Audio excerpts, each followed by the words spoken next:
আসসালামু আলাইকুম। আজকের সকালটা একটু দেরিতেই শুরু হলো। সপ্তাহে একটা দিনই থাকে যেদিন একটু আরাম করে 10টা-11টা পর্যন্ত ঘুমানো যায়। ঘুম থেকে উঠেই আমার হাসব্যান্ড টেবিলে খেতে ডাকলো। সে ইদানিং খুব স্বাস্থ্য সচেতন। দেখলাম ডিম সিদ্ধ করে রেখেছে, পেয়ারা কেটে রেখেছে, তারপরে চিড়া ভিজিয়ে রেখেছে। সে আজকে সকালে নাস্তা এগুলো দিয়েই করবে। আমি বললাম, না বাবা, আমি আজকে এগুলোতে নেই। আজকে বন্ধের দিন, আমি আজকে পরোটা বানিয়ে খাবো। যথারীতি পরোটার ডো করে কিছুক্ষণ ফেসবুকিং করে পরোটা বানিয়ে ঘন করে দুধ চা বানিয়ে টেবিলে বসে খুব মজা করে খেলাম। এরপরে আমার হেল্পিং হ্যান্ড চলে আসলো, দুপুরের রান্নার প্রিপারেশন শুরু করে দিলাম। আজকে দুপুরে এই মুরগির মাংসটা রান্না করেছিলাম।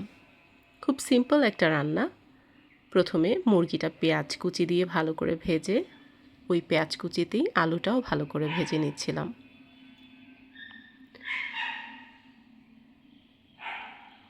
আজকে দুপুরের লাঞ্চ খুব সিম্পল মেনু ছিল।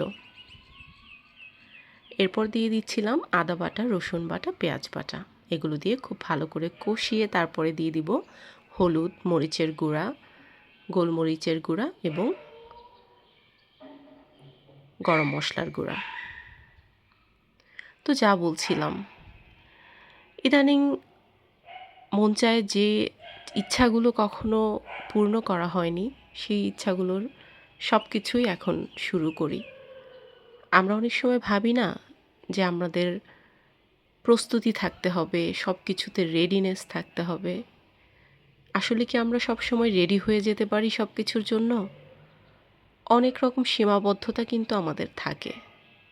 তাই কখনো ফুললি রেডি হয়ে আমি একটা কাজ শুরু করব, এরকম করলে অনেক কাজ হয়তো শুরু করাই হয় না। তাই যা কিছু প্রিপারেশন আছে সেটা দিয়েই একটা কিছু শুরু করে দিতে হয়। দেখতে দেখতে কিন্তু কাজটা হয়েও যায়। এদিকে আমার রান্না চলছে, মাঝখানে আমি টমেটো কুচি করে মাংস, আলু সব কিছু একসাথে ভেজে নিচ্ছিলাম। আজকের রান্নাটায় পানি কম দিয়ে চেষ্টা করেছি বেশিক্ষণ করে কড়াইয়ে ভেজে ভেজে নিতে। কড়াইয়ে ভালো করে ভাজা ভাজা হয়ে গেলে অল্প পানি দিয়ে এটাকে একটুখানি কষিয়ে তারপরে বেশি করে পানি দিয়ে নামিয়ে নিলেই তৈরি হয়ে যাবে। শেষের দিকে একটু কিন্তু কাঁচামরিচও দিয়েছিলাম। তো আজকের সিম্পল আমাদের দুপুরের খাবার ছিল ডিম দিয়ে চিচিঙ্গা ভাজি, এটা আমার হেল্পিং হ্যান্ড রান্না করেছে। আর ছিল ডাল, ডালটা অবশ্য আমি রান্না করেছি। পাতলা ডাল কিন্তু এই গরমের দুপুরে খেতে খুব মজা লাগে। এরপরে ছিল কাঁঠালের বিচি ভর্তা। এই ভর্তাটা অবশ্য ফ্রোজেন ছিল, আমি একটু গরম করে নিয়েছি। আর ছিল সাথে সালাদ।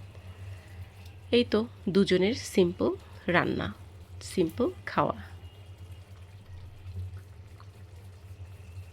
আপনাদের বাসায় আজকে কার বাসায় কী কী রান্না করলেন কমেন্ট বক্সে জানাবেন কিন্তু। আমার রান্না প্রায় শেষের দিকে, এখন আমরা খেয়ে নিব। ধন্যবাদ সবাইকে, ভালো থাকবেন। আল্লাহ হাফেজ।